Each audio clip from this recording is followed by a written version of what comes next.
संध्याकाळ पुन्हा एकदा परिवर्तनाची, स्वतःला बदलण्याची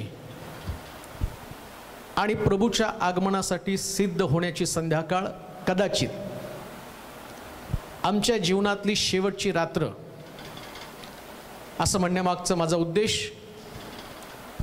सृष्टी आता मला ओरडून प्रभूच्या आगमनाची सूचक वार्ता देत आहेत आणि आज संध्याकाळी न्यायाचा दिवस, जजमेंट डे, हा कोणासाठी आहे, कोणाचा न्याय होणार आहे, त्या न्यायापासून आम्ही स्वतःचा बचाव कसा करणार आहे, असे असंख्य प्रश्न आमच्या डोळ्यासमोर आहेत. सगळ्यालाच वाटतं मी स्वर्गाच्या राज्यामध्ये जाणार आहे, प्रत्येकाला वाटतं या न्यायापासून माझी सुटका व्हायला पाहिजे, परंतु जी प्रिपरेशन, जी तयारी आहे, म्हणून तर त्यानं सांगितलं शहाण्या कुमारिका आणि मूर्ख कुमारिका. याच्यामध्ये शहाण्या कोण ठरल्या? ज्यांनी विशेष प्रकारची तयारी केली आणि ती तयारी करत असताना त्यानं आपल्या स्वतःला सिद्ध केलं. त्यानं आम्ही पाहतो की आपल्या भांड्यामध्ये तेल, दिवे पेटलेले, अशा अवस्थेमध्ये ते प्रभूला सामोरे गेलेले आहेत. परंतु न्यायाच्या दिवसाची संकल्पना मांडत असताना हा काही 1 तासामध्ये संपणारा किंवा 1 तासामध्ये शिक्षण देणारा संदेश नाही, तर याच्यासाठी विशेष प्रकारे जेवढं जास्तीत जास्त आपल्याला या दिवसामध्ये ऐकता येईल तेवढं आपण ऐकणार आहोत. खरा न्याय कधी सुरू होणार आहे आणि आत्ताची परिस्थिती आम्हाला प्रभूच्या आगमनासंबंधानं बोलत असताना या परिस्थितीची सांगड देवाच्या वचनातनं घालणं फार गरजेचं आहे. मला वाटतं की न्यायाच्या दिवसाचा आरंभ इथून आपण सुरुवात करूया. ओळखायचं कसं न्यायाच्या दिवसाला सुरुवात होणार आहे का, आणि न्याय होणार तरी कोणाचा? लक्षात घ्या, हा न्याय कोणाच्या वाटेला येणार आहे? जे पृथ्वी तलावर रॅप्चरमध्ये जे सहभागी होणार नाही, म्हणजे प्रभू येशू ख्रिस्त ढगावरती बसून आल्यानंतर ज्यांचं तारण झालं नाही, ज्यांनी आपल्या जीवनाची शुद्धता राखली नाही, ज्यानं देवाच्या वचनावरती विश्वास ठेवला नाही, ज्या लोकांनी आपल्या जीवनाचं रिपेरिंग किंवा आपल्या जीवनाची बांधणी केली नाही, अशा लोकांचा न्याय होणार आहे. सगळ्यांचा न्याय नाही होणार. म्हणून प्रभूच्या आगमनापूर्वी आम्हाला धार्मिकतेमधनं अधिक धार्मिकतेमध्ये वाढणं गरजेचं आहे. शास्त्र सांगतो तो दिवस असणार आहे त्याच्यामध्ये गहू आणि निदान वेगळं करण्याचा दिवस आहे, शेरडं आणि मेंढरं वेगळं करण्याचा दिवस आहे. पुन्हा मी तुम्हाला सांगतो, न्यायाची भीती कोणाला माहिती का? ज्या लोकांचं तारण झालं नाही, ज्याने प्रभूच्या आगमनासंबंधानं तयारी केली नाही, त्या लोकांना भीती. असं म्हणतात न्यायाच्या दिवशी, ज्या दिवशी प्रभूचा न्याय होईल, रॅप्चर होईल, जसं वल्हांडणाच्या सणाच्या दिवशी आम्ही पाहतो मिस्रामध्ये इस्रायल लोक वल्हांडणाच्या सणाचा उत्सव साजरा करत होते, आणि जिकडं या मिस्राचा न्याय होत असताना इकडं इस्रायल लोक आनंद करत आहे आणि इकडं मिस्री लोक मात्र त्या ठिकाणामध्ये त्या कबरांची तयारी करत आहे आणि त्यांच्या घरामध्ये मृत्यूचा विलाप आहे. न्यायाच्या दिवशी हीच घटना घडणार आहे. जजमेंट डे हा अतिशय भयानक प्रकारचा दिवस असणार आहे. तारलेल्या लोकांसाठी तो उत्सव आहे, पण ज्यांचं तारण झालं नाही, ज्यांचा उद्धार झाला नाही, अशा लोकांसाठी तो शोकाचा दिवस असणार आहे. त्या दिवसामध्ये जे लोक खरोखर प्रभूला सामोरे गेले, ज्यांनी प्रभूच्या आगमनासाठी स्वतःला सिद्ध केलं, तयार केलं, त्यांच्यासाठी तो एक मोठा उत्सव आहे. पण ज्यांनी तारणाची संधी नाकारली त्यांच्यासाठी जर तुम्ही बघितलं तर आम्ही पाहतो ते मैतीची तयारी करणारे लोक असणार आहे. जसं मिस्राच्या दिवसामध्ये आम्ही पाहतो की वल्हांडणाच्या सणात मिस्राच्या त्या मिस्रामध्ये, त्या दिवसामध्ये प्रत्येक घरामध्ये प्रेत होती, प्रत्येक घरामध्ये आक्रोश होता, प्रत्येक घरामध्ये रडणं होतं, कारण त्या दिवशी प्रभूनं त्या मिस्त्री लोकांचा समाचार घेतला, त्यांचा न्याय केला. कान देऊ नये का? तो दिवस एखाद्या परिवारासाठी घातक दिवस असेल ज्या परिवारातल्या लोकांचं तारणच नाही आहे, परिवारातला एखादा सदस्य ज्यानं ख्रिस्ताला स्वीकार केला आणि त्याचं उचललं जाणं, पण बाकीचे खाली राहणारे लोक, या प्रकारच्या दुःखाला त्यांना तोंड द्यावं लागणार आहे. मग न्यायाच्या दिवसाची सुरुवात कशी असणार आहे? पुन्हा मी तुम्हाला सांगतो, हा संदेश जो आहे तो खाली राहणाऱ्या लोकांसाठी आहे. मग मी संदेश देतो म्हणजे मी पण उचलला जाईल याची गॅरंटी नाही का? शेवटपर्यंत टिकेल तोच तरेल. शेवटपर्यंत मला टिकावं लागणार आहे, शेवटपर्यंत मला युद्ध करावं लागणार आहे. मी हे सांगत असताना मला पण जागृत व्हावं लागणार आहे.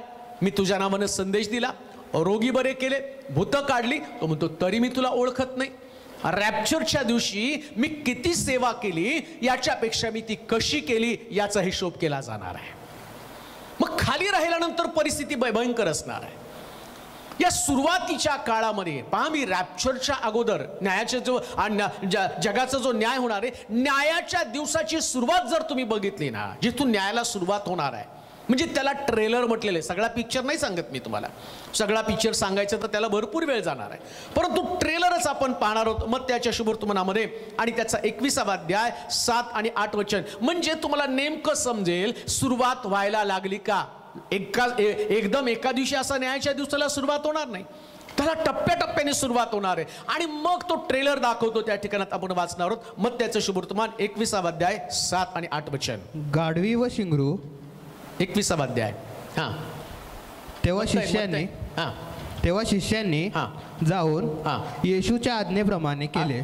येशूच्या आज्ञेप्रमाणे. मग ते 24वा अध्याय 6 ते 12 पर्यंत वचन वाचा. हां, तुम्ही लढाईविषयी ऐकाल व लढायांच्या ऐकाल घाबरून जाऊ नये म्हणून सांभाळा कारण असे होणे अवश्य आहे. परंतु तेवढ्यात शेवट होत नाही. तेवढ्यामध्ये जगाचा शेवट होत नाही असं त्या ठिकाणामध्ये सांगितलेलं आहे. पहिलीच गोष्ट या ठिकाणामध्ये आम्ही पाहतो की त्या दिवसामध्ये सगळ्यात येशू ख्रिस्त शिष्यांना सांगतो, शिष्य त्याला विचारतात या युगाच्या समाप्तीचं चिन्ह नेमकं काय आहे. युगाची समाप्ती नाही बरं का, सुरुवात काय. आणि सुरुवातीचं विचारत असताना आम्ही पाहतो की प्रभू येशू ख्रिस्त त्यांना सांगतो की पहिल्यांदा नेमकं काय घडणार आहे या युगाच्या समाप्तीला. तर तो म्हणतो त्या ठिकाणामध्ये तुम्ही लढायाविषयी ऐकाल. खान देऊ नाही का, आमच्या लक्षात येत नाही का, आज जर आम्ही पेपर उघडला, आज जर आम्ही टीव्ही उघडला, तर त्या टीव्ही मध्ये आम्हाला जर कोणती गोष्ट दिसत असेल तर फक्त लढाईचं वर्तमान, लढाई संबंधीच्या बातम्या, लढाई संबंधीचं चित्रण. आणि लढाईच्या बातम्या ऐकत असताना आम्ही पाहतो भयानक प्रकारची परिस्थिती जगाची होत आहे. आम्हाला ती बातमी सुद्धा ऐकू वाटत नाही. चीनचं सैन्य बॉर्डरवरती येऊन थांबलेलं आहे, पाकिस्तान चीनला जाऊन मिळालेला आहे. कधी न शांत बसणारा नेपाळ जो आमचा देश आहे त्याने सुद्धा नकाशा बदलून टाकलेला आहे. अमेरिका तयार झालेली आहे, ती म्हणते मी चीनच्या विरोधामध्ये उठणार आहे. रशिया तिकडे तयार आहे. इकडे आम्ही पाहतो लेबनानची परिस्थिती भयानक आहे, जगाची परिस्थिती. तो म्हणतो आता सुरुवात या ठिकाणामध्ये मी करत आहे, काय लढाईची तयारी असणार आहे. शिष्याला तो समजावून सांगतो घाबरू नका, फक्त मी तुम्हाला ट्रेलर दाखवतो, खरा पिक्चर पुढे असणार आहे. आता जे तुम्ही ऐकत आहात ना, आम्ही म्हणतो आता न्यायाला सुरुवात झाली, नाही हो, न्यायाला सुरुवात झाली नाही. आता ट्रेलर हळूहळू टप्प्याटप्प्यानं देवाची कृपा आमच्यावरती आहे जाग करण्यासाठी. तो या वचनांच्या द्वारे आम्हाला प्रार्थनेमध्ये वाढण्यासाठी मजबूत करतो. बातमी ऐकताना, बातमी वाचताना पेपरवरती, मग ती बातमी वाचून तशी सोडू नका. ज्या दिवशी तुम्हाला ती बातमी येते ना आणि ती बातमी तुमच्या कानावरती पडती, त्यास प्रभूची कृपा तुमच्यावरती असते. ऐका, वाचा आणि तयार व्हा. न्यायामध्ये सापडू नका. न्यायामध्ये सापडल्यावर तो दिवस इतका भयानक प्रकारचा दिवस असेल बायबल सांगतं. आणि सुरुवातीच्या लक्षणामध्ये आम्ही पाहतो, वाचा बरं मत्ती शुभवर्तमान 6 अध्याय 24वा अध्याय 6 ते 12 पर्यंतची वचनं. तुम्ही लढायाविषयी ऐकाल व लढायांचा आवाज ऐकाल घाबरून जाऊ नये. बघ, लढायांचा आवाज ऐकाल, घाबरून जाऊ नये म्हणून सांभाळा कारण असे होणे अवश्य आहे. परंतु तेवढ्यात शेवट होत नाही. अजून शेवट नाही, ही सुरुवात आहे. बरेच लोक म्हणतात चला आता चायनानं सैन्य आणून ठेवलंय, पाकिस्तान पण तिकडं सैन्य आणून ठेवलेलं आहे, भारतानं पण सैन्य, चला आपण प्रार्थना करू आणि ही लढाई होऊ नये. तो म्हणतो अरे सुरुवात तर व्हायला पाहिजे ना. विश्वासणारे लोक म्हणतात आपण प्रार्थना करून ती अडवू. तुम्ही कोणाला अडवू शकत नाही. कोणाला तुम्ही अडवू शकत नाही, कारण हा देवाच्या योजनेचा भाग आहे. मला कधी कधी प्रश्न पडतो, प्रभू जगात सगळं शांत असताना अचानक हा सगळा गोंधळ का करतो? तुझे विश्वासणारे लोक तिथं नाही का? देवाला माहिती आहे, पिढा पाठवल्याशिवाय या लोकांचं जगाचं आकर्षण कमी होणार नाही. पिढा पाठवतो देव कशासाठी माहिती का? विश्वासणारे जी गुरपटून चाललेले आहेत, देवाचे संतगण ज्याच्यामध्ये गुरपटून चाललेले आहेत, आणि त्यांचं गुरफटणं त्याच्यातनं त्यांनी बाहेर पडावं, स्वर्गाकडे त्यांचं लक्ष लागावं. जर पृथ्वी चांगली असली ना, स्वर्गात कुणाला जाऊशी वाटेल, पण देव पृथ्वीची परिस्थिती न्यायाच्या अगोदर दिवसेंदिवस खराब करणार आहे. काय त्याचं खराब करण्याचं माध्यम? वाचा पुढे. कारण राष्ट्रावर राष्ट्र, राष्ट्रावरती राष्ट्र व राज्यावर राज्य, राज्यावर राज्य उठेल आणि जागोजागी राष्ट्रावरती राष्ट्र आणि राज्यावरती राज्य उठेल आणि जागोजागी दुष्काळ व भूमिकंप होतील. राष्ट्रावरती राष्ट्र उठलंच पाहिजे. छोटं राष्ट्र असलं तरी ते राष्ट्र आणि मोठ्या राष्ट्राला डोळे दाखवण्याचं कसं काय धारिष्ट करत आहे? कारण देवानं ती योजना करून ठेवलेली आहे, या राष्ट्रानं दुसऱ्या राष्ट्राच्या विरोधामध्ये उठावं. आम्हाला प्रश्न पडतो, कसं शक्य आहे हे? का ललकारत आहे? का चॅलेंज करत आहे? का आव्हान देत आहे? कारण हे बायबल मधलं वचन आहे. आकाश पृथ्वी नाही तशी होईल, पण त्याचं वचन कधी नाहीच होणार नाही. हे देवाच्या वचनामधलं गांभीर्य आम्हाला लक्षात घेणं गरजेचं आहे. देवानं आम्हाला पवित्र शास्त्र आणि उघडून ठेवलं. योहानाला तो म्हटला, ही संदेश वचन बंद करून ठेवू नकोस, कारण ही लोकांना समजू दे का माझं आगमन जसं जवळ होईल तसं ते स्वतःला प्रिपेअर करतील. देवाचे प्रिय लोक हो, रोज तुम्हाला देव टीव्हीच्या माध्यमातून आणि आम्ही पाहतो पेपरच्या माध्यमातून तुम्हाला सांगत आहे, आता माझ्या न्यायाला सुरुवात होण्याची प्रिपरेशन, तयारी मी करत आहे. खरा न्याय अजून यायचा आहे. राष्ट्रावरती राष्ट्र, राज्यावरती राज्य. कुणाचंच ना देशामध्ये आम्ही ठीक आहोत, ना आमच्या राज्यामध्ये आम्ही ठीक आहोत. भांडत एक राज्य दुसऱ्या राज्याविरोधात, एक राज्य दुसऱ्या राज्याला खाली पाडत आहे. आजच आम्ही बघतो नाही का, बिहारचे पोलीस येतात आणि ते म्हणतात महाराष्ट्राचे पोलीस काही कामाचे नाही, तपास आमच्याकडे द्या. कधी घडलं का आजपर्यंत? आता मात्र घडायला सुरुवात झालेली आहे. बिहारच्या विरोधामध्ये महाराष्ट्र, एमपीच्या विरोधामध्ये महाराष्ट्र. कारण शास्त्र सांगतं, न्यायाला आरंभ होण्यापूर्वी राष्ट्रानं राष्ट्रावर आणि राज्य आणि राज्यावरती त्या ठिकाणामध्ये आणणं, अशा प्रकारची घटना घडली पाहिजे. पुढे वाचूया. आणि जागोजागी दुष्काळ व भूमिकंप होतील. पण या सर्व गोष्टी वेदनांचा प्रारंभ होतो. वेदना नाही, न्याय नाही, ही फक्त सुरुवात आहे. आणि सुरुवातीचीच धास्ती एवढी बसती, मग वेदनेला सुरुवात झाल्यावर काय होणार आहे?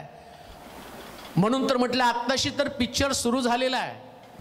हा फक्त ट्रेलर आहे. खऱ्या पिक्चर मधलं जे खरे सीन आहेत ते पुढं तुम्हाला मी दाखवणार आहे, परंतु ट्रेलरच इतका भयानक आहे. या ट्रेलर मध्ये काय असणार आहे? पुढे वाचा बरं.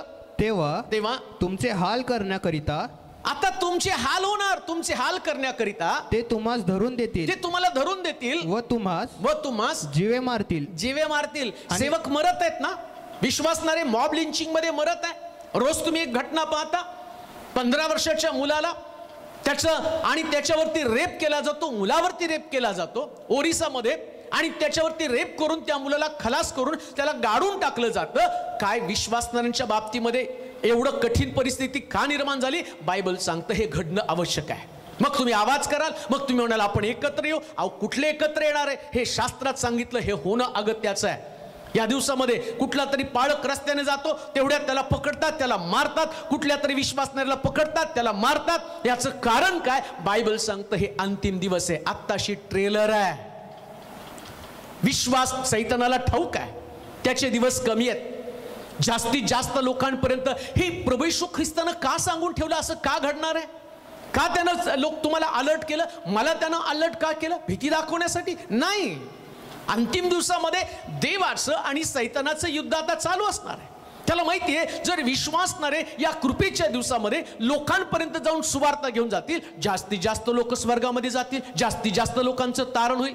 मग त्याला माहितीये तारण आणि घेऊन जाणाऱ्या लोकांना जर मारलं तर कदाचित बाहेर पडणारे लोक जे ते विचार करतील. मग काय केलं माहिती का, तो सैतान त्याच्या दिवसामध्ये जास्तीत जास्त लोकांना टॉर्चर करण्याचा प्रयत्न करणारे. आणि प्रभूला माहितीये अंतिम दिवसाची ही त्याची धडपड असणारे. देवाचे प्रिय लोक हो, सेवक जर मरत आहेत ना, कान देऊ नाही का, त्यांचं रक्त वाया जाणार नाही. हेच न्यायाचं रक्त असणारे, हाच न्यायाला सुरुवात होणार आहे. का देव हे सगळ्या गोष्टी घडून देतो माहिती का तुम्हाला. ज्या एक सेवक मरतो आणि त्याचे हाल होतात, एक विश्वासणारा मरतो, देव त्याचा क्रोध साठवायला सुरुवात करतो. देव त्याच्या क्रोधाबद्दल आणि त्या ठिकाणामध्ये आम्ही पाहतो की भयानक प्रकारचा क्रोध साठवतो. आणि मग प्रगटीकरणाच्या पुस्तकामध्ये इथं सांगितलं विश्वासणाऱ्याला धरून दिलं जाईल, तुम्हाला धरून दिलं जाईल. मग प्रगटीकरणाच्या पुस्तकात त्याचा न्याय कसा झाला. 6वा अध्याय 10 वचन वाचता का. प्रगटीकरणाचं पुस्तक 6वा अध्याय आणि त्याचं 10 वचन वाचा बरं. म्हणजे तुम्हाला न्याय किती भयानक आहे.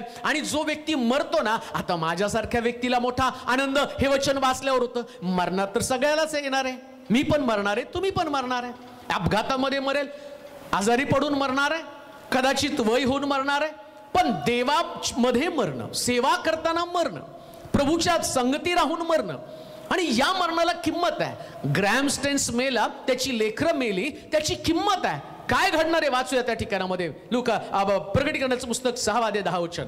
ते मोठ्याने ओरडून म्हणाले, ते मोठ्यानं ओरडून म्हटलं, हे स्वामी, हे स्वामी, तू पवित्र व सत्य आहेस, तू सत्य आहेस, तू कोटपर्यंत न्याय निवाडा करणार नाही, आणि पृथ्वीवर राहणाऱ्या लोकांपासून आमच्या रक्ताचा सूड घेणार नाहीस. पहा, तुम्हाला धरून देतील, जीवा मारतील, रक्तसाक्षी व्हावं लागेल. न्याय भयंकर असण्याचं कारण का, त्या न्यायामध्ये तो कोणाची पण गय करणार नाही, अगदी लहान लेकराची सुद्धा गय करणार नाही. कारण शास्त्रात लिहिलंय त्या दिवसामध्ये ज्या स्त्रियांना लेकरं नसतील तर बरं होईल. आपल्या लेकराला पाजणाऱ्या स्त्रियांसंबंधानं म्हटलं की त्यांची किती कठीण परिस्थिती होणार आहे. कारण लेकरांसाठी जे दूध मिळायला पाहिजे ते दूध पण त्यांना मिळणार नाही. हिवाळ्यामध्ये तुमचं पलायन होऊ नये म्हणून सांभाळा म्हटलेलं आहे. बायबल सांगतं तो दिवस अतिशय भयानक दिवस असणार आहे. याचं कारण काय माहिती का, सेवकांचं सांडलेलं रक्त.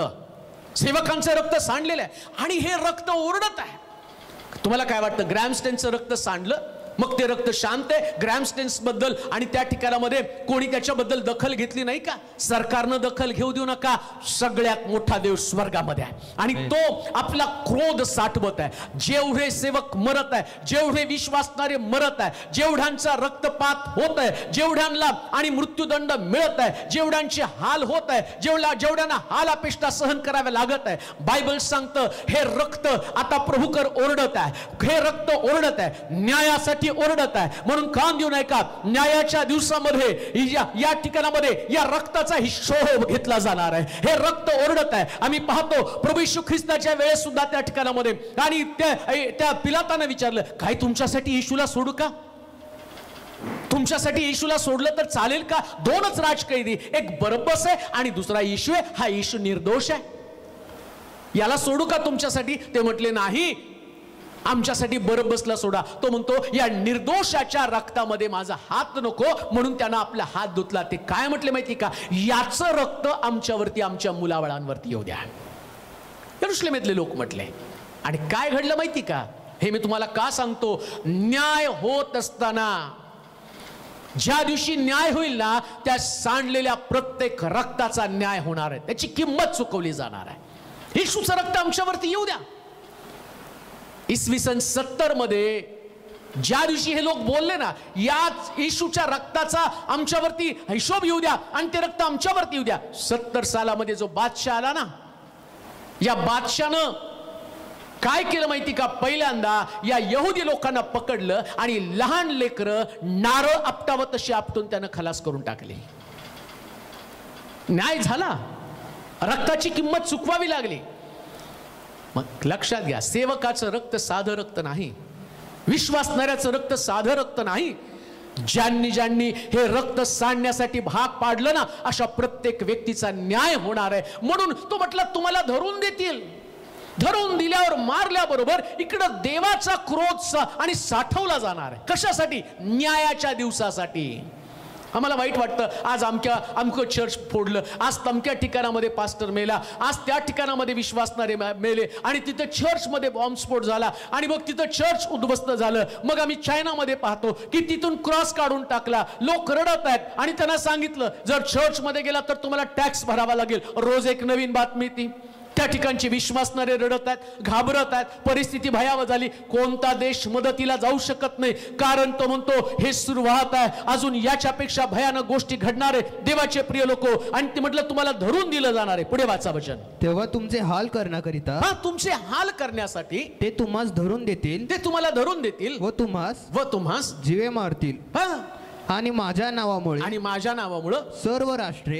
सर्व राष्ट्र नुसताच तुमचा देश नाही, तुमचा द्वेष करतील. नुसताच तुमचा देश नाही, जगातलं प्रत्येक राष्ट्र राहिलेल्या लोकांचा द्वेष करणार आहेत. आता फक्त ट्रेलर आहे. परत मी तुम्हाला सांगतो, ज्यांचं रॅप्चर होईल त्या लोकांना हे पाहायला मिळणार नाही, पण खाली राहणाऱ्या लोकांसंबंधानं म्हटलं प्रत्येक राष्ट्र त्यांचा द्वेष करेल. आता तर तुमच्या पाठीशी आहेत ख्रिस्ती लोक, ख्रिस्ती राष्ट्र तुमचा बचाव करतात, कारण देव अजून प्रभू आला नाही आणि घेऊन गेला नाही. पण त्याच्यानंतर रॅप्चर झाल्यावर जगातलं एकही राष्ट्र तुमच्या मदतीला उभं राहू शकणार नाही, कारण शास्त्र सांगतं जगातलं प्रत्येक राष्ट्र तुमचा द्वेष करणार आहे. कारण आता कृपा निघून गेलेली आहे. आता अँटिख्राइस्ट ख्रिस्त विरोधक राज्य करणार आहे, आणि ख्रिस्त विरोधकाचं राज्य असणार आहे ना, त्यास प्रत्येक राष्ट्र त्याच्या अंकित होणार आहे. प्रत्येक राष्ट्र, त्या राष्ट्राचा राजा कोण असेल तर तो ख्रिस्त विरोधक. मग याला मदत करणारे सगळे असणारे. समजा काही विश्वासणारे असतील, परंतु त्यांचं मत परिवर्तन होईल, आणि त्यांचं मत परिवर्तन झाल्यावर त्यांना वाचायला पाहिजे, तर ते तुम्हाला धरून देणार आहे. राष्ट्रामध्ये तुमचे दुश्मन असणार आहे. प्रत्येक राष्ट्र हे तुमच्या बाजूने कोणीच नाही, सगळे तुमचे विरोधक. कल्पनाच करा, थोडेसे लोक विरोधक आहेत तर आता एवढी घाबरगुंडी उडते. आता तुमच्या घरातलेच लोक तुमचे विरोधक आहेत. तुमच्या घरातल्या लोकांचा विश्वास तुम्ही ठेवू शकत नाही. का? कारण घरातल्या व्यक्तीला जगायचं आहे, आणि तुम्हाला समजा खाली राहिला तर. परत मी तुम्हाला सांगतो, माझी इच्छा नाही, आम्ही ऐकणारे सगळ्यांनी आज रात्री स्वतःचं नवीकरण करून प्रभूच्या आगमनासाठी सिद्ध व्हावी, हीच माझी अपेक्षा आहे. पण खाली चुकून राहिलेच. एखादा परिवार खाली राहिला, मनाच्या हट्टाप्रमाणे चालला, त्यानं तारण साधून घेतलंच नाही, त्यानं देवाच्या आगमनासंबंधानं तो कॅज्युअल राहिला, काहीच त्याच्यामध्ये त्यानं बदल करून घेतला नाही, आणि मग त्याची परिस्थिती खूप भयानक असणार आहे. पुढे वाचा. त्यावेळी पुष्कळ जण अडखळतील, एकमेकांस धरून देतील व एकमेकांचा द्वेष करतील. पुष्कळ खोटे संदेष्टे उठतील व अनेकांना फसवतील, आणि अनिती वाढल्यामुळे खूप खोटे संदेष्टे निघणार आहे. अजून जर तुम्ही वाचलं लुकाच्या शुभवर्तमानाच्या 21व्या अध्यायामध्ये आणि त्याच्यामध्ये 10 वचनामध्ये वाचता का? 21वा अध्याय 10 वचन. मग त्याने त्यांना म्हटलं, राष्ट्रावर राष्ट्र व राज्यावर राज्य उठेल. मोठमोठे भूमिकंप होतील. जागोजागी मर्या येतील व दुष्काळ पडतील. आणि भयंकर उत्पात व आकाशात मोठी चिन्हे घडून येतील. परंतु हे सर्व होण्यापूर्वी ते तुमच्यावर हात टाकतील व तुमचा छळ टाकतील. 7 आणि 8 वचन पण वाचा. लूक 21:7 आणि 8 वचन. तेव्हा त्यांनी त्याला विचारले, गुरुजी या गोष्टी केव्हा घडून येतील? कोण विचारतं? येशूचे शिष्य. आणि येशूचे शिष्यांना येशू काय शिक्षण, नीट आहे का? सगळ्यात मोठी कसोटी जर कोणाची असेल तर शिष्यांची कसोटी असणार आहे. खाली राहणारे जाऊ द्या, शिष्याने त्याला विचारलं, काय युगाच्या समाप्तीचं चिन्ह काय? जग संपणार आहे, त्या संपलेल्या जगाचं नेमकं चिन्ह काय? कधी सुरुवात होणार आहे? काय सांगितलं त्यांनी पहा सावधानतेने. तो म्हणाला, तुम्हाला कोणी भवकू नये, तुम्हाला कोणी भवकू नये म्हणून सावध राहा, सावध राहा. कारण माझ्या नावानं पुष्कळ लोक येऊन मीच तो आहे आणि तो काळ जवळ आला आहे असे म्हणतील. त्यांच्या नादी लागू नका. शिष्यांना काय सांगितलं माहिती का? विश्वासणाऱ्यांना, जे तुम्ही आणि मी देवाचं वचन ऐकत आहे, मला पण मी येशूचा शिष्य आहे, मला तो म्हणतो सावध राहा. पुष्कळ जण म्हणतील मीच ख्रिस्त आहे. आता मी ऐकल्यावर मी म्हणतो नाही, कसं काय मी त्याच्यावर विश्वास ठेवला? अहो, ठेवायला सुरुवात झाली लोकांचा विश्वास. लोक आता त्या शास्त्रामध्ये लिहिलंय, निर्गमाच्या पुस्तकात 20व्या अध्यायामध्ये म्हटलं, कोणाची प्रतिमा करू नको, त्याच्या पाया पडू नको. देवाला कोणाच्या पाया पडलेलं आवडत नाही. एकच देव आहे, त्यालाच नमन करायचंय. परंतु तुम्ही जर आता बघितलं ना, पुष्कळ लोक चमत्कार करायला लागलेले आहेत आणि संदेश पण येशूच्या नावानंच देतात.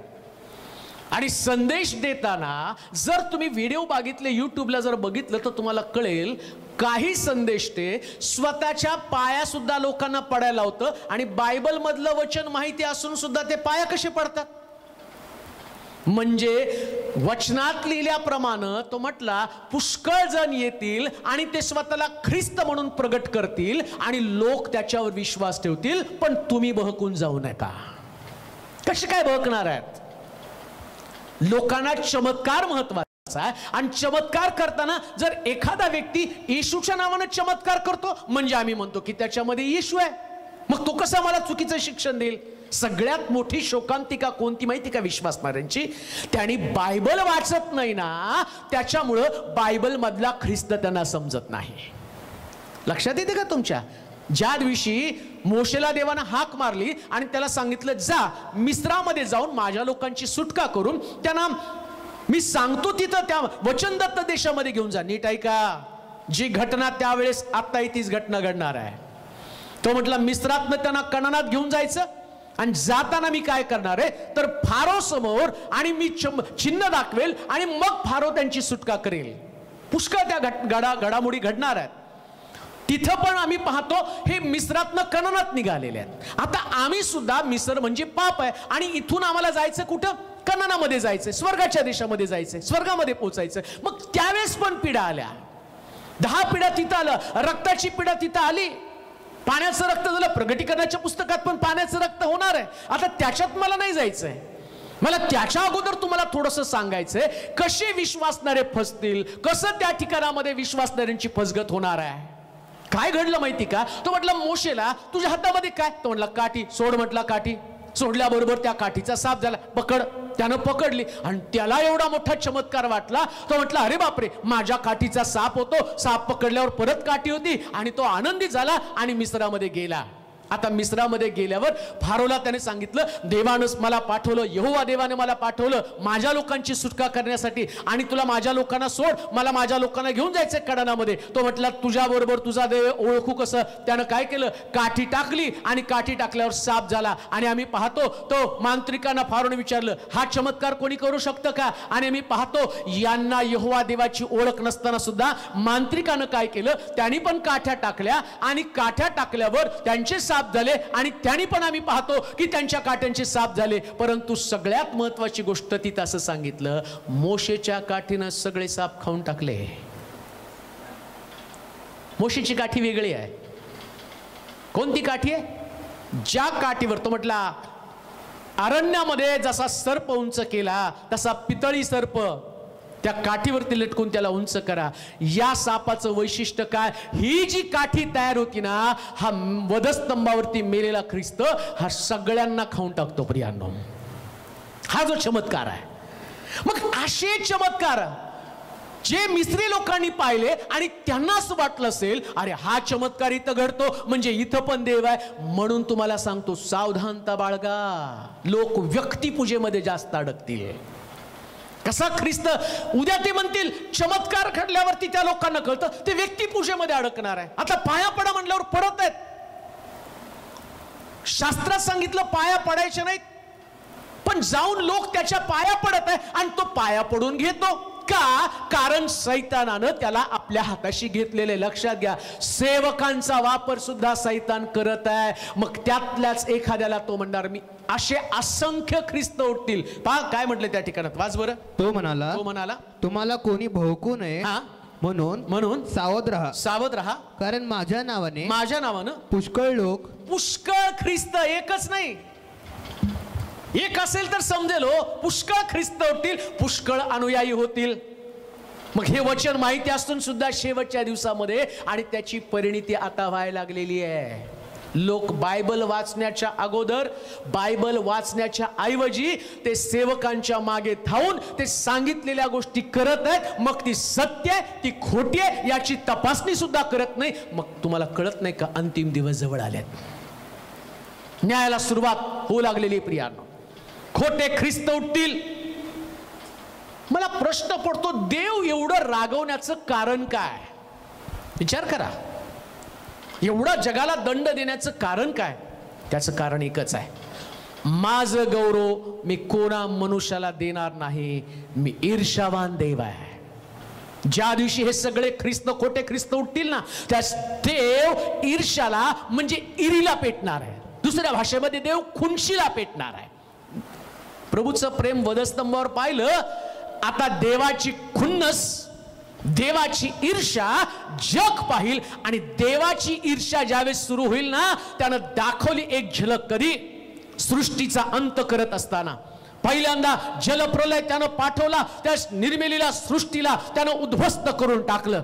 बायबल सांगतं एकाही व्यक्तीचा बचाव केला नाही, फक्त 8 लोक आणि ज्या 2-2 जोड्या ज्या तारवामध्ये गेला तेवढ्यांचा त्यानं बचाव केला. 40 दिवस 40 रात्र त्याने एवढा पाऊस पडला की आम्ही पाहतो न्याय झाला. सगळी सृष्टी बुडून गेली, सगळीकडे प्रेतांचा खच पडला. नुसती प्रेत नव्हती, कल्पना करा, अहो थोडासा पूर आला तर आम्ही म्हणतो की नाही आमचं शहर डुबलं, थोडीशी मुंबई तुंबली. परंतु त्या दिवसामध्ये साऱ्या जगामध्ये पाणी झालं होतं. एवढी प्रेत पडली, एवढं प्रेत सडून गेली, प्राणी सडून गेले. देव ज्यास क्रोधाला अनवर होतो त्यास त्याच्या क्रोधाला कोणी आवरू शकत नाही, त्याला कोणी वळवू शकत नाही. आणि मी पाहतो 40 दिवस 40 रात्र देवाचा भयंकर क्रोध या पृथ्वीवरती आला. आता तो म्हणतो याच्यापेक्षा जास्त मोठा क्रोध येणार दिवसामध्ये येणार आहे. कुठं आहात? देवाच्या न्यायाची झलक ज्या दिवशी तुम्ही पाहाल त्यास तुमच्या काळजाचा थरकाप उडल्याशिवाय राहणार नाही. आणि म्हणून म्हटलं त्या अंतिम दिवसामध्ये आम्ही पाहतो की त्या ठिकाणामध्ये अशा प्रकारच्या घटना घडल्या जातील आणि त्यामुळं पुष्कळ लोक त्या ठिकाणामध्ये बहकून जातील असं सांगितलेलं आहे. आणि त्याच ठिकाणामध्ये अजून एक वचन आम्ही वाचणार आहोत. लुकाचं शुभवर्तमान 21वा अध्याय आणि त्याचं 22 वचनामध्ये काय लिहिलं आम्ही वाचणार आहोत. लुकाचं शुभवर्तमान 21वा अध्याय आणि त्याचं 22 वचन वाचा. कारण शास्त्रलेखातल्या सर्व गोष्टी पूर्ण होण्यासाठी हे सूड घेण्याचे दिवस आहेत. न्यायाच्या दिवसाला काय म्हटलं माहिती का? सूड घेण्याचा दिवस. का सूड घेण्याचा दिवस? जगातली सगळी परिस्थिती, तुम्हाला आणि मला दिलेली संधी, रोज प्रभू मला नवीन दिवस दाखवतो, मरताना प्रभू मला वाचवतो. आणि मरत असताना हॉस्पिटलमध्ये मी देवाजवळ प्रार्थना केलेली असती, प्रभू जीवन दिलं ना, आता मी वाईट वागणार नाही. आणि प्रभू तेवढ्यात तुम्हाला जीवन देतो. प्रभू चांगली नोकरी दिली ना, मग मी तुझ्या मार्गामध्ये चालेल, चांगली नोकरी देव तुम्हाला देतो. सगळ्या गोष्टी प्रभूच्या तुम्ही घेता पाहता. पण घडतं काय माहिती का? त्याच्या विपरीत वागायला तुम्ही सुरुवात करता. आशीर्वाद घेता आणि निवांत बसता. मग पुन्हा तुमच्या त्या दिवसामध्ये प्रभू रोज तुमची वाट पाहतो. किती दिवस वाट पाहिली? आम्ही म्हणतो कधी येणार. असं काय देवाला एवढं येण्यासाठी विलंब लागलेला आहे? अहो प्रभू विलंब का करतो माहिती का? त्याला वाटतं प्रत्येकाचं तारण व्हावं, प्रत्येक व्यक्ती माझ्यासाठी तारला जावा, नरकात जाऊ नये तर स्वर्गात त्याने यावं. म्हणून 2020 वर्ष देवानं आमचं सहन केलं. आमचं त्यानं सहन केलं का? कारण तो म्हणतो मी तो सूड घेणार आहे. कोणाचा सूड घेणार आहे? ज्या व्यक्तीनं देवाची कृपा दुर्लक्षली, ज्या लोकांनी देवाचं वचन ऐकून आपल्याच मनाच्या हट्टाप्रमाणे चालले, पैसा कमवणं, प्रतिष्ठा कमवणं, शिक्षण घेणं, तिकडं देवाला दुय्यम स्थान. काय प्रभूला राग येणार नाही या गोष्टीचा? ज्ञान मी तुला दिला, राहण्यासाठी घर मी तुला दिलं, चांगला परिवार मी तुला दिला, सगळं चांगलं तुझ्यासाठी मी केलं, पण तू मला मात्र चिडवलं. ज्या दिवशी लोक रविवारच्या दिवशी घरी येतात ना, म्हणतो तो शब्बाताच्या दिवशी तुमचं पलायन होणे म्हणून सांभाळा, असं पण लिहिलंय. एक एक वचन जर वाचलं तर तुम्हाला कळेल न्याय फार भयंकर असणार आहे. का मला प्रश्न पडला, शब्बाताच्या दिवशी तर पुष्कळ लोक चर्चमध्ये असतील, मग प्रभू त्या दिवशी आला तर बरेच लोक रॅप्चर होतील. पण त्याला ती काळजी नाही हो, शब्बात बुडवणाऱ्या लोकांची काळजी आहे. शब्बाताच्या दिवशी जर घरी सापडले ना, माझ्या सुडात तडाख्यामध्ये जर ते सापडले ना, तर त्या ठिकाणामध्ये पुष्कळांचा न्याय होणार आहे. म्हणून तो म्हटला शब्बाताच्या दिवशी तुमचं पलायन होणे म्हणून तुम्ही सांभाळा. तशी प्रार्थना करा. दर रविवारी चर्चमध्ये हजर आहे. नीट ऐका बरं का, एखादा रविवार मला वाटलं आज माझी मनस्थिती ठीक नाहीये आणि मी चर्चला जात नाही, आज मला आळस आला, देवाच्या सुडाला तुम्ही वाव देत आहात. मी तुम्हाला भीती दाखवत नाही, मी तुम्हाला वास्तव तुमच्या माझ्या डोळ्यासमोर ठेवत आहे. वास्तव मी तुमच्या समोर ठेवत आहे.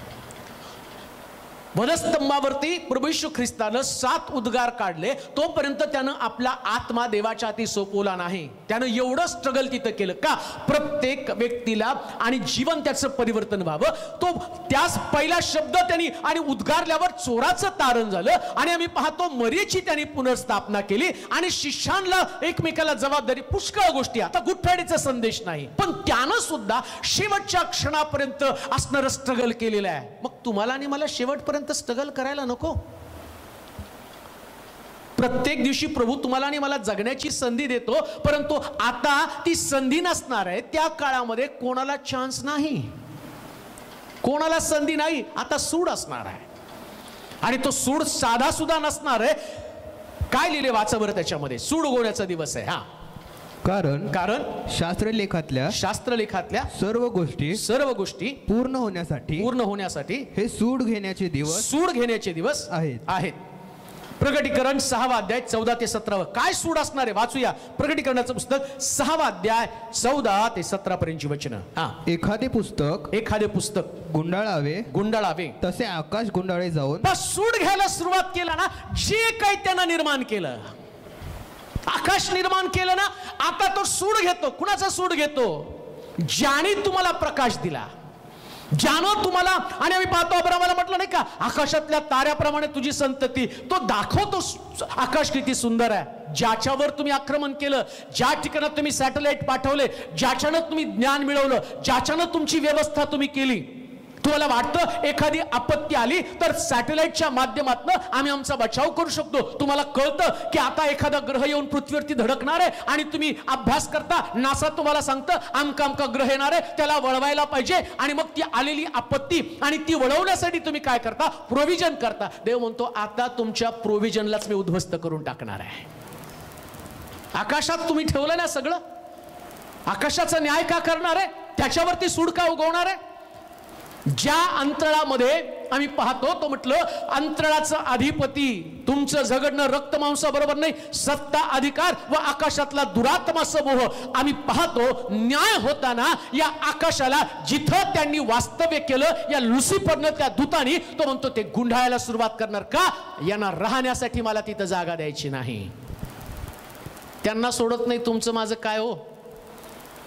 आकाश, एखादं पुस्तक गुंडाळलं जावं तसं मी आकाश गुंडाळून टाकेल. तिथं न्याय होणार आहे. आकाश गुंडाळल्यावर आता तुम्ही मोबाईलवरून बघता, देवाची स्तुती असो, आम्ही एकमेकाला कनेक्ट आहेत. आम्हाला माहिती आहे, आज मी सोलापूरमधनं बोलतो, तुम्ही तिथं ऐकता. काही तुमचे परदेशात नातेवाईक आहेत, तिथं ते ऐकतात. का? कारण आकाश आज सुस्थितीमध्ये आहे. आणि आम्ही पाहतो एक दिवशी या आकाशाला गुंडाळल्यावर ना कुणाची खुशखबर, ना कोण कुठे, ना कुणाचं काय झालं, कोणाला सुद्धा कळणार नाही. ना फोन चालणार, ना काही चालणार, ना टीव्ही दिसणार, ना काही दिसणार नाही. आता त्या सैतानानं आम्हाला सगळ्याची सवय लागली. अहो, थोड्या वेळ जर मोबाईलचं बंद झालं ना नेटवर्क, तर जीव कासावीस होतो. आता आकाश गुंडाळल्यावर तुमचं सगळंच तो काढून घेणार आहे. न्याय होताना या गोष्टी ध्यानात ठेवा. आकाश पुस्तकासारखं गुंडाळलं जाईल. पुढे वाचा, कसा न्याय असणार आहे, क्रोधाचा दिवस कसा असणार आहे. वाचा. एखादं पुस्तक गुंडाळावं तसे आकाश गुंडाळलं जातं, जाऊन निघून गेलं. आणि सर्व डोंगर व बेटे आपापल्या ठिकाणावरून ढळतील. सर्व डोंगर व बेटे आपापल्या ठिकाणावरून ढळली. पृथ्वीवरील राजे राजे व मोठे अधिकारी सरदार श्रीमंत व बलवान लोक सर्व दास व सर्व स्वतंत्र माणसे गुहात व डोंगरातील खडकातून लपतील आणि ते डोंगरास व खडकास म्हणाले आम्हावर पडून राजासनावर जो बसलेला आहे त्याच्या दृष्टी पडून व कोकऱ्याच्या क्रोधापासून आम्हास लपवा. कसला दिवस असणार आहे न्यायाचा. बायबल सांगतं प्रभू येशू ख्रिस्त जन्माला आल्यावर आकाशातला तारा पाहून ज्ञानी लोक मागी लोक त्याला भेटण्यासाठी गेले.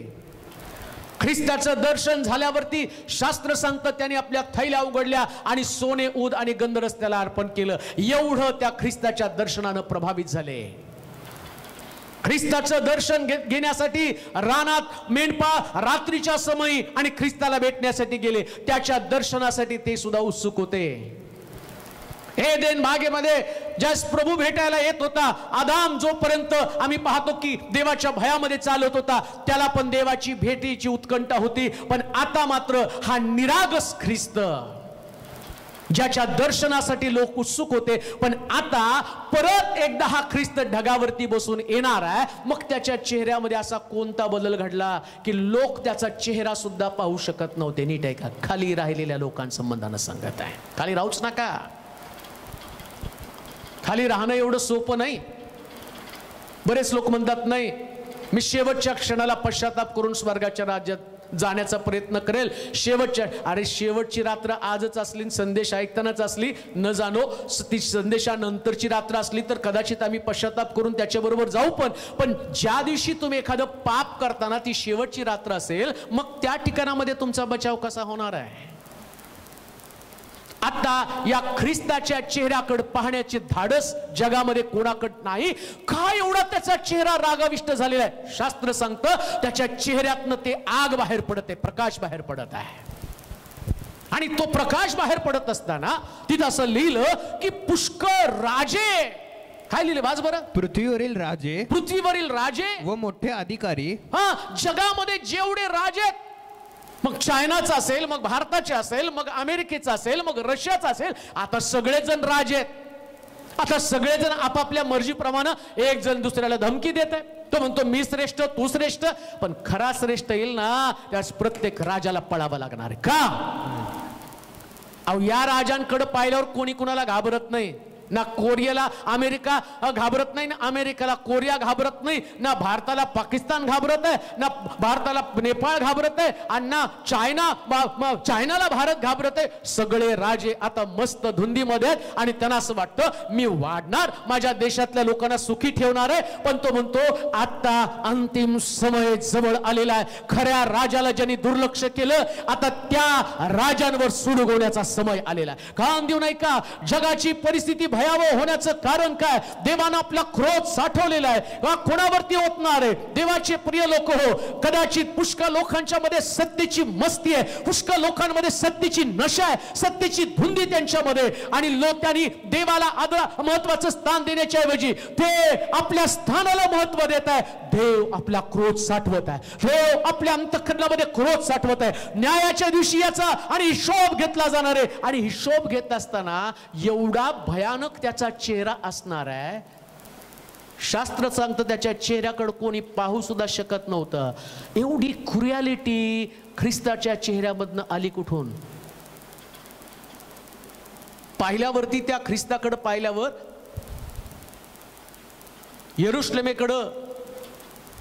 यरूशलेम कन्या ख्रिस्त वधस्तंभी जाण्याच्या अगोदर पाठीवरती वधस्तंभ घेऊन जाताना ख्रिस्ताकडे पाहिल्यावर ते धाय मोकलून रडत होत्या. त्या ख्रिस्ताच्या चेहऱ्यावरती त्यांना कणव दिसत होतं. पण आता मात्र ख्रिस्ताच्या चेहऱ्याकडे पाहिल्यावर बायबल सांगतं राजे सुद्धा पळायला त्यांनी सुरुवात केलेली आहे. राजे पळतात. आम्ही कुठल्या देशाचे राजे आहोत? आम्ही तर सामान्य लोक आहोत. कोण वाचवणार आहे तुम्हाला? कोणी सुद्धा वाचवणार? किती मोठी ओळख तुम्हाला वाचू शकणार नाही. किती मोठी ओळख तुम्हाला वाचवणार नाही. कोणती सत्ता तुम्हाला वाचू शकणार नाही. कारण या सत्ताधीशच आता पळायला सुरुवात करणार आहे. मग का असं काय ख्रिस्ताच्या चेहऱ्यामध्ये त्यांना दिसलं की त्याच्याकडे पाहू सुद्धा शकत नव्हते? त्या ख्रिस्ताकडे पाहिल्यावर असं त्यांना का भय वाटलं, का त्यांच्यामध्ये ते भय निर्माण झालं, त्याचं कारण आम्ही वाचणार आहोत. स्तोत्र संहिता आणि त्याचा 90वा अध्याय, स्तोत्र 90 आणि त्याचं 8 वचन वाचूया. का ख्रिस्ताच्या चेहऱ्याकडे आम्ही पाहू शकत नाही, का त्या ख्रिस्ताच्या चेहऱ्याकडे ते लोक पाहू शकले नाही, जे खाली राहिलेले लोक न्यायाच्या दिवशी प्रभू येशू ख्रिस्ताकडे बघून एवढी भीती त्यांच्यामध्ये का निर्माण झाली. स्तोत्र 90 आणि 8 वचन.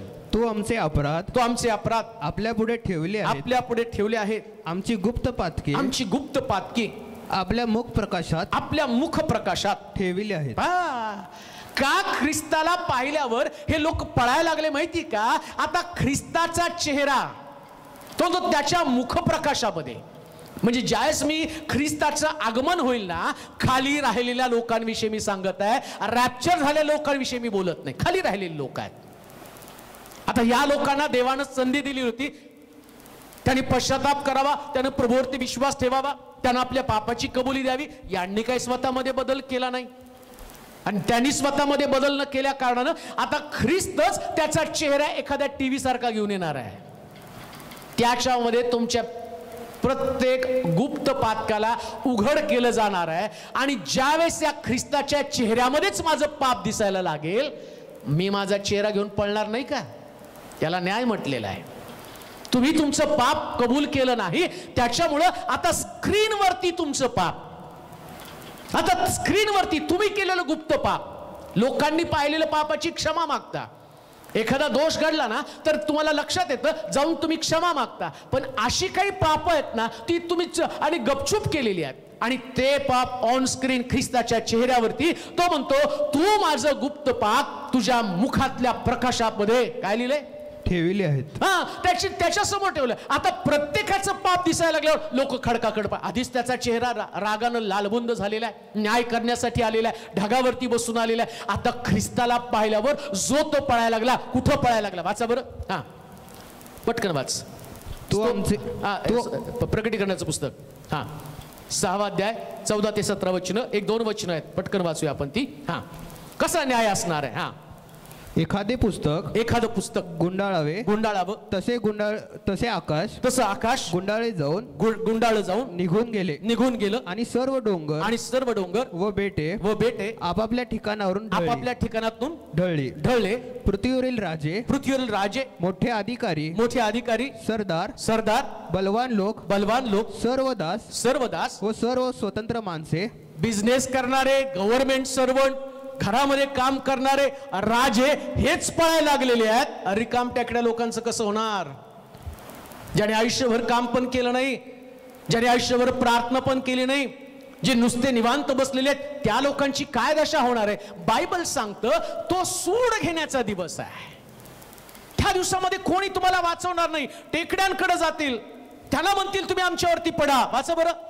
सर्व माणसे गुहात व डोंगरातील खडकातून लपतील आणि तो डोंगरास व खडकास म्हणतील आम्हावर पडून राजासनावर जो बसलेला आहे त्याच्या दृष्टी पडून व कोकऱ्याच्या क्रोधापासून आम्हाला लपवा, कारण त्याच्या क्रोधाचा मोठा दिवस आला आणि कोणाच्यानं टिकाव धरला. न्यायाच्या दिवशी कोणाचा सुद्धा टिकाव होणार नाही.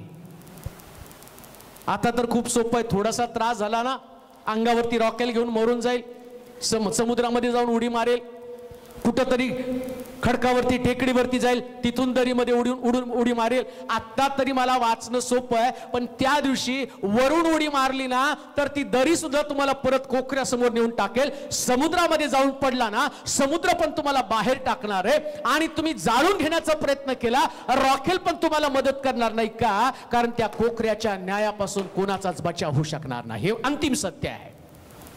आता कदाचित मरण स्वस्त आहे, सोप आहे, पण त्या दिवशी मरण फार कठीण असणार आहे, कारण क्रोधापासून कोणाचा सुद्धा बचाव होणार नाही. लुकाचं शुभवर्तमान 21वा अध्याय 10 आणि 11 वचन आम्ही वाचणार आहोत. काय असणार आहे त्या न्यायामध्ये? वाचूया लुकाचं शुभवर्तमान 21वा अध्याय 10 आणि 11 वचन. मग त्यानं म्हटलं, राष्ट्रावर राष्ट्र, राष्ट्रावर राष्ट्र व राज्यावर राज्य, राज्यावर राज्य उठेल, मोठमोठे भूमिकंप, मोठमोठे भूमिकंप होतील, जागोजागी मऱ्या येतील, व दुष्काळ पडतील. अजून आता एक मरी आली कोरोना, आणि त्या कोरोनानं 5 ते 7 लाख लोक मेले. आणि आम्ही घाबरून गेलो. आम्ही म्हटलं आता कसं जगाचं होणार आहे? मरणार नाही जग. कोरोनामध्ये जिवंत लोक राहणार आहेत. जे मेले ते वाचले, खरंच ते वाचले. कारण आता जी मरी येणार आहे ना, आता जे वाचलेत मग कोरोनामधनं, आता जगामध्ये जास्तीत जास्त 3 कोटीपर्यंत कदाचित कोरोना बाधित लोक झालेले असतील. आणि मरून मरून किती मरतील? 10 लाख लोक मरणार आहे. पण ज्या दिवशी न्याय व्हायला सुरुवात होईल ना, त्यास एक मरी नाही, असंख्य मर्या येणार आहेत. आणि किती मरणार आहेत माहिती का या मरीनं? प्रगटीकरणाचं पुस्तक 6वा अध्याय 7 आणि 8 वचन. लक्षात घ्या हो, न्यायच पाहताना मग देवाचा न्याय पहा. आता एका मरीनं एवढी आमची दमछाक झालेली आहे आणि एवढं आम्ही घाबरून गेलो. प्रगटीकरणाच्या पुस्तकामध्ये या मऱ्यांसंबंधानं सांगितलं त्या कशा मऱ्या असणार आहे. प्रगटीकरणाचं पुस्तक 6वा अध्याय 7 आणि 8 वचन. त्याने चौथा शिक्का फोडला. चौथा शिक्का फोडल्यावर तेव्हा चौथा प्राणी ये, चौथा प्राणी येत असे म्हणाला. असा म्हणाला. ते मी ऐकले, ते मी ऐकलं. मग मी पाहिलं, तो एक फिक्कट रंगाचा घोडा, आणि त्याच्यावर बसलेला पुरुष माझ्या दृष्टीस पडला. त्याचं नाव मृत्यू आणि अधोलोक त्याच्या पाठोपाठ चालला होता. त्यांना तलवारीने, दुष्काळानं, मरीनं व पृथ्वीवरील श्वापदाकडून माणसांना जीवे मारण्याचा अधिकार पृथ्वीच्या चौथ्या भागावर देण्यात आला. 1/4 आता जी मरील, आता जो दंड असेल, आता जे मरण असेल, आता जो न्याय असेल, आता फक्त 5 ते 7 लाख लोक मेलेत. ते पण कोरोनाने नाही, ते बाकीच्या रोगाने मेले. पण खऱ्या मर्या ज्यावेळेस येतील ना, खरं मरण ज्यावेळेस येईल ना, त्यावेळेस जर जगाची लोकसंख्या आज 800 कोटी लोक आहेत ना, तर समजा त्या दिवसापर्यंत हे 800 कोटीच लोक राहिले तर 200 कोटी लोक मरतील. त्याला खरा मर्या म्हटलेला हा न्याय असणार आहे. आता 200 कोटी लोक मरतील असं जर गृहीत धरलं, बाधित किती होतील? आज तर रिकव्हरी रेट चांगला आहे. बाधित किती होईल? किती लोक त्या कोरोनासारख्या आजाराला आम्ही घाबरत आहोत, पण त्या दिवशी जी मरी येईल ना, त्याच्यानं किती बाधित होईल? तुमच्याकडं एवढी टेक्नॉलॉजी त्यावेळेस वाढेल. आता तर तुमची टेक्नॉलॉजी आहे, आता तुम्ही लस काढायला लागलेला आहे, आता तुम्ही त्या लसीचं संशोधन करून टोचून पण घेतात, तुम्ही तुमचा बचाव कराल. त्यावेळेस तुमची टेक्नॉलॉजी अजून ऍडव्हान्स होईल. आणि त्यावेळेस एवढ्या ऍडव्हान्स टेक्नॉलॉजीवर, एवढ्या लसींचा शोध लागल्यावर तुम्ही जास्तीत जास्त लोकांना वाचवण्याचा प्रयत्न करता आणि देव जास्तीत जास्त लोकांना मारण्याचा प्रयत्न करतो का? आता देव तुम्हाला वाचू देत आहे, लस येणार आहे, तुम्ही वाचणार आहात, तुमच्यामध्ये अँटीबॉडीज तयार होणार आहेत. पण लक्षात घ्या, ज्या देवानं तुम्हाला शरीर दिलं ना, त्या शरीराला तो आज्ञा करेल, आता अँटीबॉडीज तयार होऊ देऊ नका, का माझ्या न्यायाला सुरुवात झालेली आहे, यांना मरू द्या. ही मरी आली आणि बायबल सांगतं त्याच्यानं आणि तलवारीनं जवळजवळ 1/4 लोक, म्हणजे त्या काळामध्ये पृथ्वीचा 4था भाग, जगाचा 4था भाग नष्ट झाला. म्हणजे 1/4 लोक नष्ट झाले. म्हणजे जवळजवळ 200 कोट. मी नुसता आकडा सांगतो, जगाची लोकसंख्या 850 कोटीपेक्षा जास्त आहे. आणि कदाचित प्रभूच्या येण्याला विलंब झाला, 1000 कोटी होईल. मग त्या ठिकाणामध्ये जवळजवळ आम्ही पाहतो 250 कोटीपर्यंत लोक मरतील त्या दिवशी मर्यानं. कोण त्याच्यापासून तुमचा बचाव करणार आहे? एकच वचन अजून वाचूया, काय घडणार आहे न्यायामध्ये, कसं घडणार आहे. प्रगटीकरणाचं पुस्तक 16वा अध्याय आणि त्याचं 16 पासून 18 पर्यंत वचन. मला वाटतं ते राहू द्या, त्याच्या अगोदर एकच वचन वाचा, मग एंड करू. जखर्याचं पुस्तक 14वा अध्याय 12 वचन. मला क्षमा करा, सगळं नाही सांगू शकत, परंतु जेवढं होईल तेवढं शेवटचं सांगून मी संपवतो. जखर्याचं पुस्तक 14वा अध्याय 12 वचन. तेव्हा ज्या राष्ट्राने यरुशलेमे बरोबर लढाई चालवली त्या सर्वांचा संहार परमेश्वरानं ज्या मरीने करील तीही ते पायावर उभे असता त्यांचे मांस कुजेल त्यांचे डोळे जागच्या जागी सडतील त्यांच्या मुखात त्यांची जीवा सडेल त्या दिवशी असे होईल की परमेश्वराकडून त्यांची फार त्रेधा होईल. अहो आता मरीन लोक तुम्हाला कमीत कमी आता ह्याच्यामध्ये गुंडाळून नेऊन तर टाकतात, पण बायबल सांगतं अशी मरी असेल की त्याच्यामध्ये डोळे बाहेर येतील, अशी मरी असेल की जागच्या जागी तुमचं शरीर सडेल. एवढंच नव्हे तर तुमची जिव्हा सडेल. आणि असं म्हणतात की खाली पडून मरण्याचा सुद्धा तुम्हाला वेळ मिळणार नाही. खाली पडून मडाव म्हणलं तरी जमत नाही हो. पुष्कळ लोकांचं मत आहे ते अणुयुद्धा संबंधानं सांगितलेलं आहे, पण ती आगच एवढी असेल त्या अणुयुद्धाची ना, एक व्यक्ती उभा आहे ना, त्याची उष्णता एवढी असेल त्याचं सगळं शरीर मेणबत्ती विरघळावी तसे विरघळायला सुरुवात होईल. डोळे बाहेर, आतमधली जिभा पण सडून गेलेली आहे, शरीराचं मांस कातडी मेणासारखं वितळून पडलेलं आहे. आणि असं एक नाही, असंख्य ठिकाणामध्ये तुम्हाला ह्या घटना, हे दृश्य दिसणार आहे. का कातडी सडून जाणार आहे? ही देहाची वासना आहे ना, ज्याच्यामध्ये आम्ही जगत आहोत. या शरीरासाठी इतका मी खटपट करत आहोत, याला पोचण्याचं काम करत आहे ना, याच्यासाठी जगत आहात ना, पण त्या दिवशी न्याय होताना तुमच्या शरीराचा न्याय होईल. सगळी कातडी सडून जाणार आहे. डोळे बाहेर येणार आहेत का? यो म्हणतो मी आपल्या डोळ्याशी करार केला, मी आपली नजर कोणा कुमारिकेवर जाऊ तरी कशी देऊ. त्यावेळेस अश्लीलता भरपूर होती योबाच्या काळामध्ये, त्यावेळेस त्याला करार करावा लागला, माझी डोळे मी सडू देणार नाही, सांभाळा. आता ज्या डोळ्यानं टीव्ही पाहणं, पिक्चर पाहणं, अश्लील पुस्तकं वाचणं, अश्लील गोष्टीकडे लक्ष लावणं जे आम्ही करत आहोत ना, त्या दिवशी ते तुमच्या डोळ्याचा न्याय होईल ना, मग डोळे बाहेर येणार आहेत. बघा आता काय बघायचं ते तुम्हाला. ज्या गोष्टी तुम्हाला पाहायच्या पहा, देव प्रतिबंध करत नाही. न्यायाच्या दिवशी डोळ्याचा न्याय होणार आहे. मग कोण अडवणार आहे? कोण देवाला अडवणार आहे? जीभ झडणार आहे. या जिभेनं टिंगल टवाळ्या, अश्लील गोष्टी, शिवीगाळ, कोणाची निंदा या जिभेनं करतो ना, न्यायाच्या दिवशी जिभेचा न्याय होईल आणि जीभ सडून जाणार आहे असं शास्त्रामध्ये सांगितलेलं आहे. पायाचा न्याय होणार आहे. उभं सुद्धा राहता येणार नाही, लिहिलंय तिथं. उभं सुद्धा राहता येणार नाही. का? शरीर सडलं, अंगातली ताकद निघून गेली. हे पाय जे पळत होते, इकडून तिकडे धावत होते ना, या पायाचा न्याय होणार आहे. न्यायाच्या दिवशी शरीरातल्या प्रत्येक अवयवाचा न्याय केला जाणार आहे. आणि तो न्याय इतका भयंकर असेल की त्याच्यापासून कोणाचा बचाव होणार नाही. आजच माझं शरीर मी प्रभूला समर्पित करेल आणि प्रभूला म्हणेल, प्रभू न्यायापासून मला वाचवण्यासाठी मी स्वतःला तुला समर्पित करत आहे. ते बाप तुम्हाला पश्चातापी अंतःकरण देऊन तुमच्या जीवनामध्ये एक शांतीचं आणि प्रभूला पसंत पडणारं अशा प्रकारचं अंतर निर्माण करू. देव बाप तुम्हाला आशीर्वाद देऊ.